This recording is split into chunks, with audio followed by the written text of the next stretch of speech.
Waldron Gates cradled his broken arm to his chest and huddled in the lee of his overturned cart to shelter against the drizzle.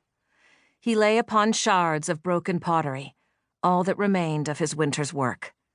Unfortunately, it wasn't just the pottery he'd lost in his encounter with the brigands, but the goods he'd traded for as well.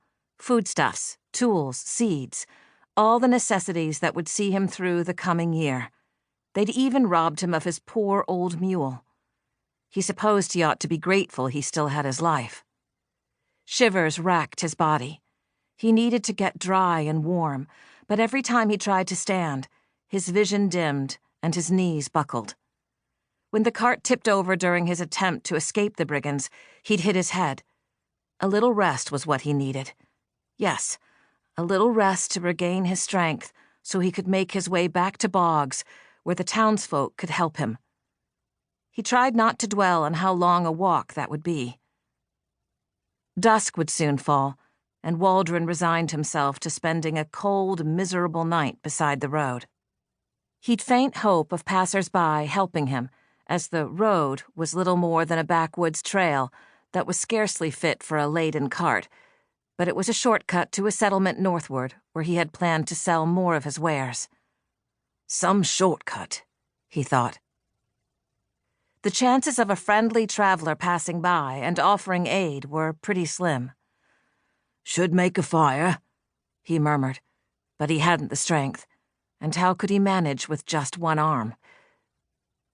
He dozed off, waking now and then out of some nightmare of skull-faced men tormenting him, materializing out of the woods once more to chase him down the road. A snap of a twig, the plod of a hoof. He jerked to full wakefulness, sweat mingling with raindrops on his face, to find his nightmare come to life. A horseman, wreathed in mist, loomed above him. The horse pawed the road. Harness jingled when it shook its head. Fear flooded through Waldron's veins. Maybe he was already dead, and this was some kind of spirit come to carry his soul to the heavens, like it was said the death god did. Or was this the leader of the brigands come back to finish him off? Did the rider have a skull face? He could not tell in the deepening dusk. "Have you come back to kill me? Please, please have mercy. You got all I had." Tears streamed down his cheeks. "Are you badly hurt?" The question was spoken in a perfectly natural woman's voice, not the skull-faced man. Not a death spirit. Waldron sobbed in relief. "I think my arm is broke." She dismounted and knelt before him. In the gloom, he could not make out her features, but from her silhouette she seemed to be wearing some kind of uniform. "We need to get you warm and dry," she said. "How long have you been here like this?" "Don't rightly know. Maybe since midday." His teeth chattered. "That is a long time.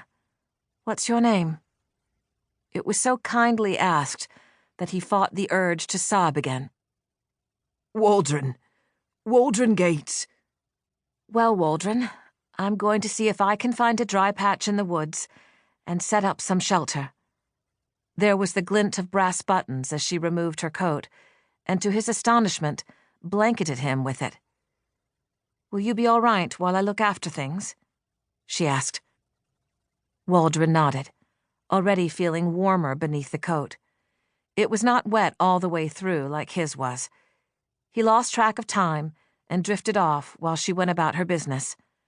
This time the nightmare stayed away as though the coat were a shield.